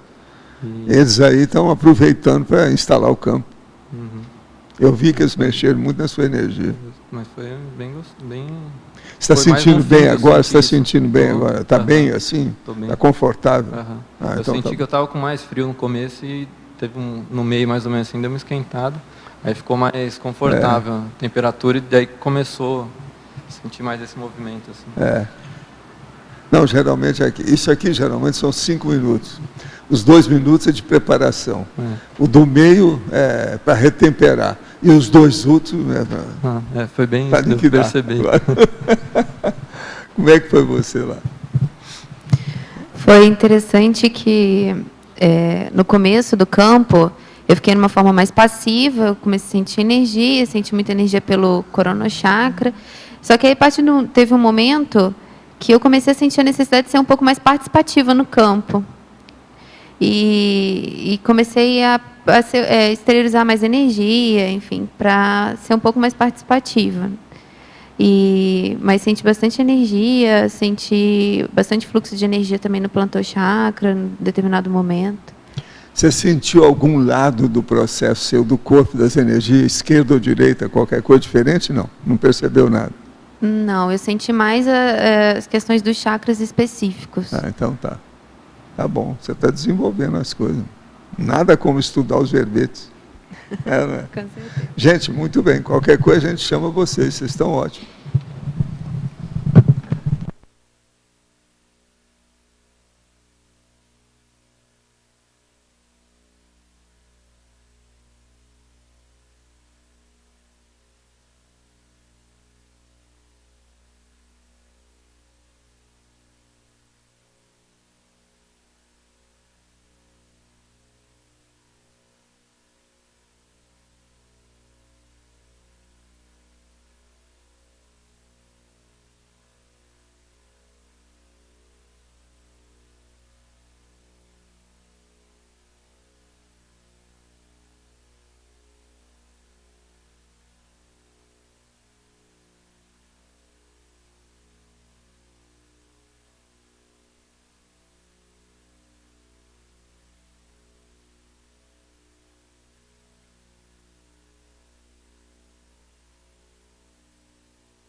Então, como é que foi lá? Foi excelente, né, professor? Porque percebi toda a movimentação, né, intra-extrafísica, bastante na galeria, nas concierges, né, e muita gratidão, né, assim, de estar aqui nesse momento, de estar podendo participar, e mexer bastante, né, com todo o meu Você está sentindo bem aí agora? Estou muito bem. O que eu sempre pergunto para ver como é que a pessoa fica depois. Não, estou muito bem. Tá bem. As energias, assim, bem serenas, excelentes mesmo. E teve muita movimentação de energia, né? De doação mesmo, de energia, e bastante pensamento, assim, de fraternismo. E teve um momento, assim, de muita gratidão, sabe? Assim, agradecimento mesmo, extrafísico, pela oportunidade. Né? Bom. E você, Priscila, como é que foi? Eu senti assim o cardiochakra mais lá, quando estava a primeira rodada, do que aqui. Quando agora, eu vi você tão calma. Mas... Você não acha que, com exceção, é tão calma? Mas... Nem parece a fera que a gente conhece. Mas, realmente, doutor, quando eu sentei aqui, eu senti uma calmia, né? A ansiedade, o ansiosismo agora, abaixou. Eles mexeram muito nas suas energias. Agora, você doou muita energia também para o campo aí. Eles estavam fazendo assistência fora. Certo. Você tem muita energia. Agora, você, do jeito que você está fazendo agora, a sua vida está mais calma. Isso aí vai ajudar o processo de desenvolvimento da energia e do parapsiquismo. Certo. O cardiochakra senti bastante, né? E não, isso aí é a última coisa que vai consertar. Vai devagar, é a última coisa. Tá bom, doutor. Obrigada, doutor.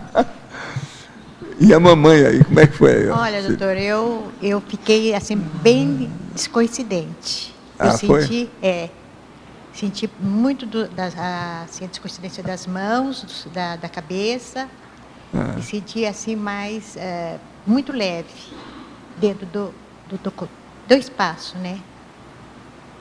Ela está sempre na dela, firmona, não é isso? Bem descoincidente. Mas olha, a energia do campo está muito forte, eles tiraram a energia aí para ajudar. Eu vi que é uma questão de uma criança. Você sabe, a criança está em caso mesmo de passar. Então eles estão dando um jeito de segurar. Certo. Levaram a energia para lá. Agora, todas vocês três cederam a energia do cara. Certo. Tá?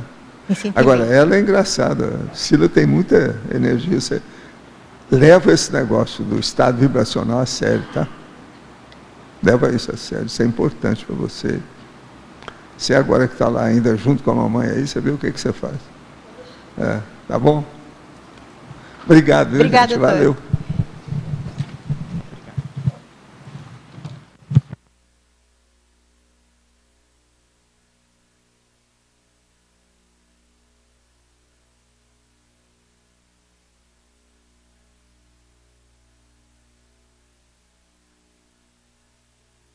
A professora Adriana a vocês, tá certo?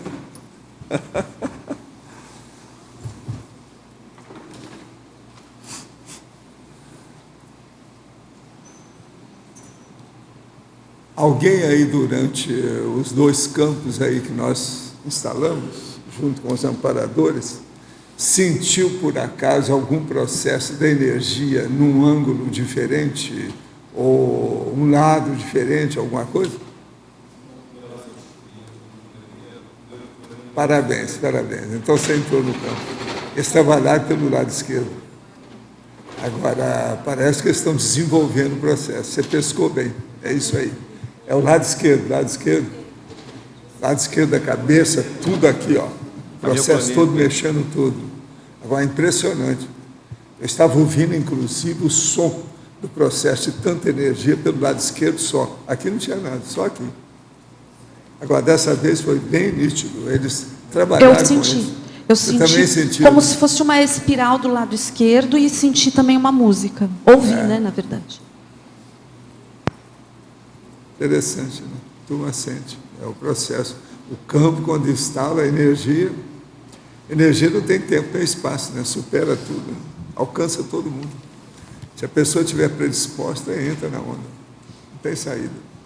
Professor, por acaso tinha alguma consex, alguma coisa assim, grega, em Grécia, alguma coisa assim? Eu não sei se é grego, não, sabe? Estava uma turma aí junto com os outros. Esses que estavam pegando a energia fora para atender uma criança, não era do nosso povo, não. Era gente de fora. Pode ser que sejam esses. Eu não sei. Você também. Pode ser que seja. Eu não percebi isso, que eu estava muito enrolado com o meu lado esquerdo.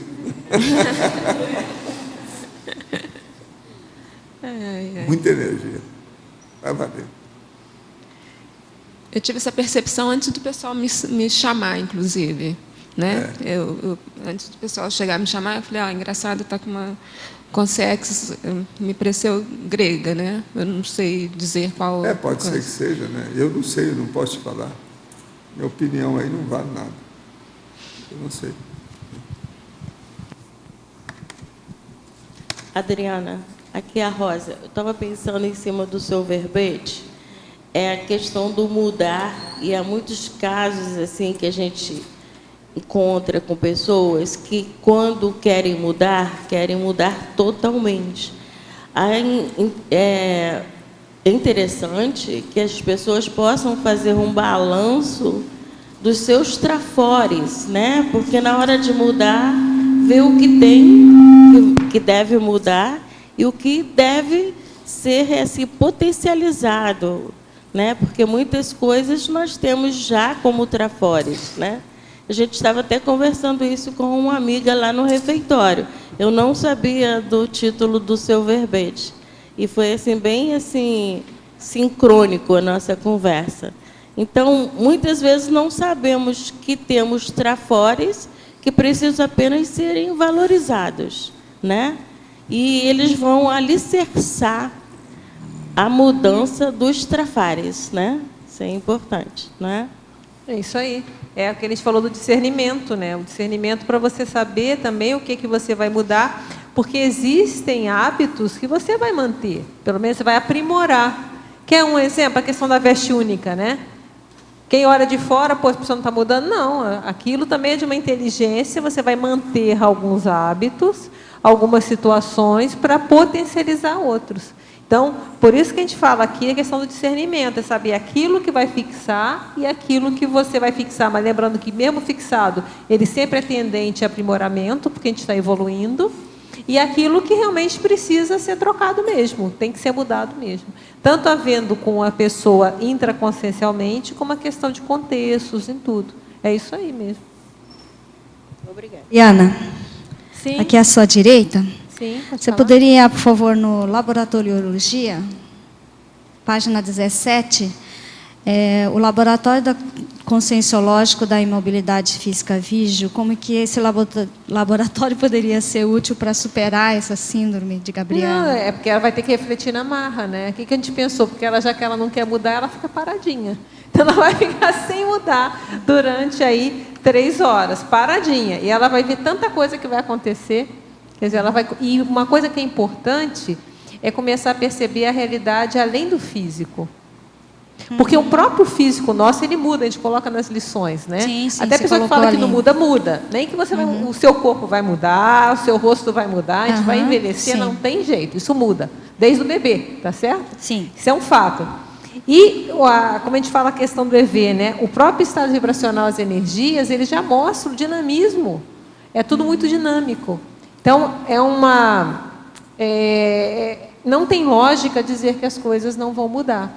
Porque tudo muda. Então, a gente nasce de novo, a gente vai nascer como homem, como mulher. Tá certo? A própria vida, como a gente falou das lições aqui, elas vão mostrando para a gente tudo que vai sendo mudado ao longo, nem no hábito, né? O nosso hábito muda. Porque no verão a gente tem que usar uma roupa, no inverno tem que usar outra. Até a alimentação, a gente vai alimentar uma coisa no verão, outra coisa no inverno. Então, a vida, ela nos obriga a mudar, ela está mostrando o dinamismo da nossa mudança. Então, na hora que a gente pensou nesse laboratório, foi nesse sentido, sabe? Observar Porque mais na hora os que a fatos. pessoa para o som, mas se ela não quer mais, ela vai ficar parada. Ela vai ver que nada vai estar parado. O corpo vai estar parado durante 3 horas. Mas vai acontecer muita coisa. Processo Nada vai estar parado. multidimensional, né, do laboratório. Foi o que a gente pensou nisso. Certo. Até que depois da imunidade física vídeo, a gente fala a questão do EV e entra na retocognição, porque na hora que ela vai ver retocognição, ela já vai ver o quanto que ela está fixada, mas quanto que ela mudou na marra. Como a gente falou, troca de gêneros e contextos, uma hora é negro, uma hora é branco, uma hora assim vai. Né? Sim. E a questão da própria paragenética, que vai ver também aquilo que está sendo mantido, né? E aquilo que não mudou. Então, isso também ajuda nas autopesquisas em relação à questão da Gabriela. Até a pessoa fazer, o que eu não estou mudando? E eu não estou mudando porque é positivo ou aquilo que eu não estou mudando de pirraça? Que é uma questão mais de não vou mudar mesmo e já está errando reiteradamente. Sim. E aquilo que você não está mudando por você, de uma forma lúcida, consciente, e que dá até mais autoconfiança, que a gente fala nos potenciais, né? Que a gente coloca aqui uma das questões de sair da síndrome, que a gente faz um diagnóstico que é uma questão de covardia e insegurança. E a gente vai determinando aqui, porque admitir falhas, incompetências e imaturidades exige coragem. Para você ter uma autocrítica sincera e admitir que você está errado. E, ao mesmo tempo, segurança que você consegue mudar. Porque, senão, se você ficar vendo, como falou ali a Rosa, você vai começar a ver um monte de trafalhos, um monte de efeitos. E você não tem confiança que você tem instrumental para mudar, a pessoa entra em desespero. Não é verdade? Então, é a importância disso, da questão, você sabe do potencial traforístico que você tem também para mudar isso. E enfrentar, de novo, eu vou enfrentar isso, né? Eu vou mudar. Tem coragem, porque você vai ter que experimentar coisas novas. E a segurança que você vai sustentar o esforço para poder mudar. Então, é sempre todo a gente joga coragem e a segurança. E a gente vem aqui depois, né? Então, a síndrome, justamente, é você ousadia e a autoconfiança no repertório de habilidades da bagagem multiexistencial. Nós todos temos uma bagagem enorme de coisas que a gente sabe fazer. Muitas vezes, a gente usou de uma forma ectópica, de uma forma patológica, aquilo que a gente sabe fazer. Então, se a gente, aquilo que a gente sabe, a gente qualifica cosmoeticamente, nós temos recursos, nós temos instrumental para mudar. Então, eu vejo que a remissão da síndrome da Gabriela, seja ela generalizada ou parcial em alguma área da vida, justamente vem nisso, da gente trabalhar essa coragem e essa confiança. E essa confiança entra a questão da autopesquisa, entra todo esse conhecimento, da gente saber que a gente tem potenciais, que a gente pode mudar e a vida muda. A gente é obrigado a mudar.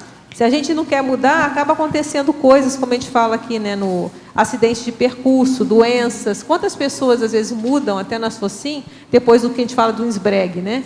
Aí morre alguém querido, ou tem uma doença grave. Então, um acidente, as coisas vão impulsionando a ela mudar ou mudar, como tem ali o livro da Flávia, né? É uma prova, né? É importante o passo a passo, né? E valorizando as pequenas conquistas, né? Exatamente. E vai listando. Só por curiosidade, ali na sinonimologia, vírus gabrielão, vem da Gabriela também? Não, isso aí eu peguei porque é citado. Quando você faz uma pesquisa na internet, e aumentou bastante as referências à síndrome de Gabriela após a segunda refilmagem da novela. Mas é interessante que ninguém explica o que é síndrome da Gabriela. Todo mundo fala a mesma coisa. Cita a música e não tem. Então, uma das coisas que me preocupa também, não é preocupar, que eu acho que é interessante a gente começar essas síndromes que são citadas na enciclopédia, a gente começar a escrever sobre do ponto de vista da conscienciologia. Por exemplo, a síndrome de Gabriela fala-se muito, mas não tinha. O que é, afinal? Então, eu ousei fazer uma reflexão. Então, é o quê a síndrome de Gabriela? Adriana, né? só... E aí, o vírus gabrielão e essa síndrome da inflexibilidade crônica, elas são citadas como sinônimo da síndrome de Gabriela. Geralmente, quando se fala dessa síndrome, tá? É só para ilustrar, eu achei recentemente um livro bem interessante chamado What You Can Change and What You Cannot Change. O que você pode mudar e o que você não pode mudar, do Seligman. O Seligman é da psicologia positiva. Eu não sei se esse livro tem aqui, que eu achei no original. Mas esse livro não é grosso, todo mundo pode ler. E dá muito, sim, uma sintonia para a gente fazer essa evitação da síndrome da Gabriela. O que você pode mudar e o que você não pode mudar. Mas não é um autoajuda direto, ele puxa muito para a psicologia positiva, que é o florescer, né? Que é a base dele, né? Do Seligman. Martin Seligman.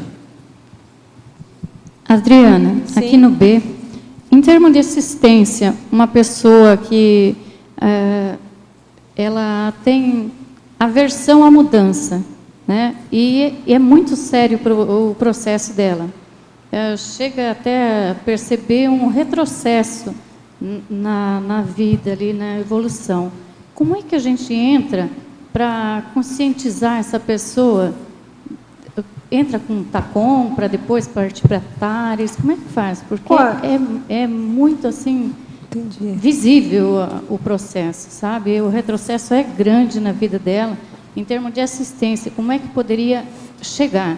Porque a TARES, a princípio, ela rejeita.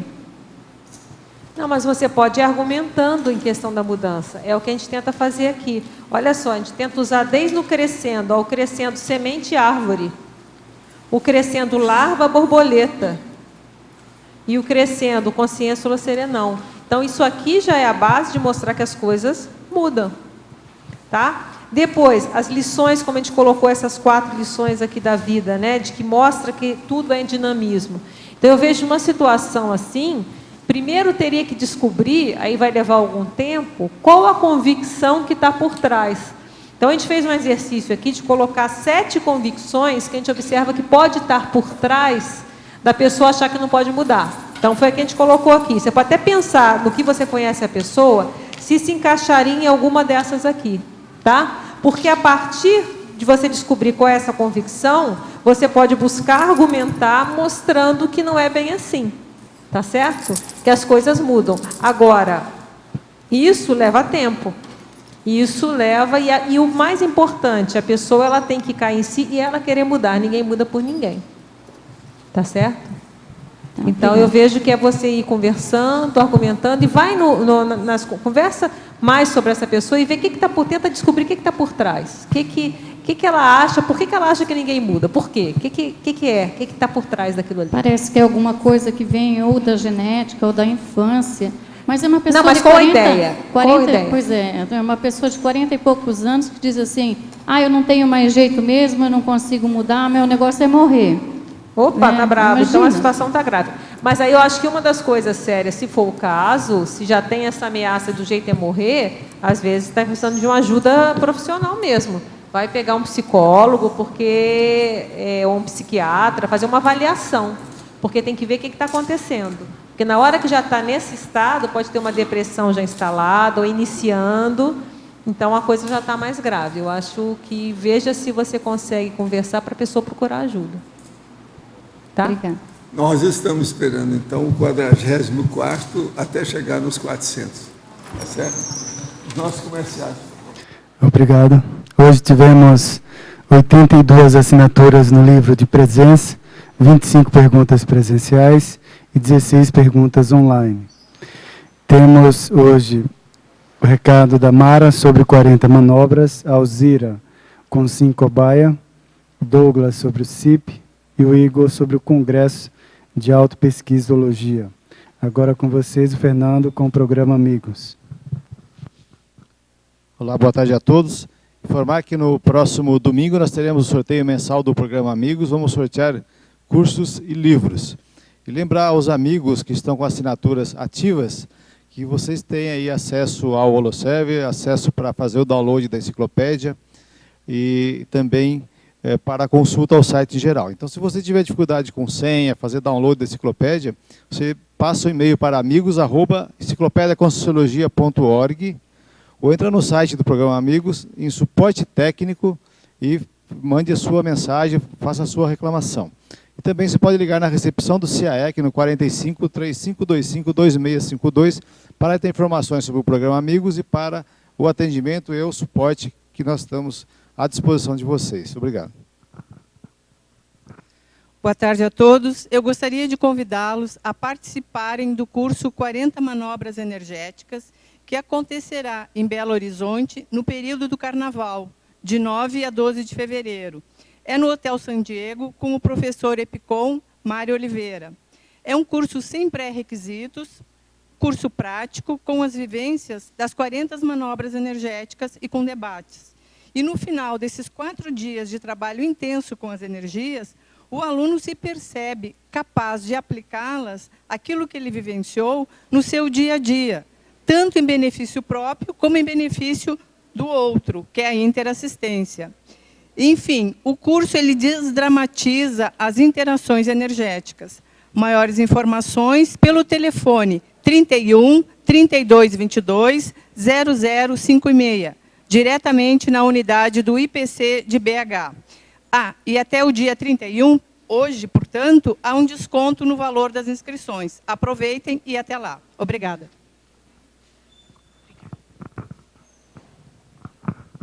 Olá, pessoal. Boa tarde. Gostaria de convidá-los para o curso com Cobaia Voluntária do Conscienciograma, que vai acontecer no dia 8 de fevereiro, portanto, semana que vem, sexta-feira, das 15 às 20h30. O curso objetiva a pessoa identificar qual é o percentual de autoconsciência com relação à sua multidimensionalidade, a aproximação da sua para-realidade, que tem uma frase que diz assim, como ser mais parecido com você, que é muito o que a Adriana colocou hoje no verbete.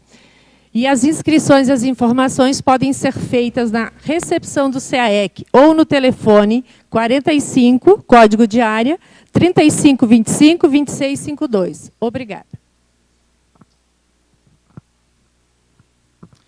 O IPC Foz do Iguaçu invites you to the integrated course of projectology in English. It will begin on February the 14th and end on March the 9th. Classes will be on Friday from 7 to 9:30 p.m. and Saturdays and Sundays from 3 to 9 p.m. Teachers Alba and Valesca. For more information, please call 2102-1448 or 3028-0282. Thank you. Nós estamos aqui para dar uma notícia a respeito do Congresso Internacional de Autopesquisologia, que realizar-se-á em novembro, 15, 16 e 17 deste ano, aqui em Foz do Iguaçu. De acordo com a chamada de trabalhos, a gente estaria divulgando o resultado dos artigos, os trabalhos aprovados hoje, mas em função do grande número de artigos que nós recebemos, 61, mesmo com a grande equipe de revisores, que foram 36 de mais de 10 e 6, nós ainda estamos finalizando esse trabalho de revisão e esperamos, então, divulgar o resultado até o dia 5 de fevereiro. Obrigado. Para amanhã teremos o verbete Índice de Prioridade Parapsíquica. A especialidade é Parapercepciologia, de autoria da professora Daiane Roça. Obrigado pela sua presença e até amanhã.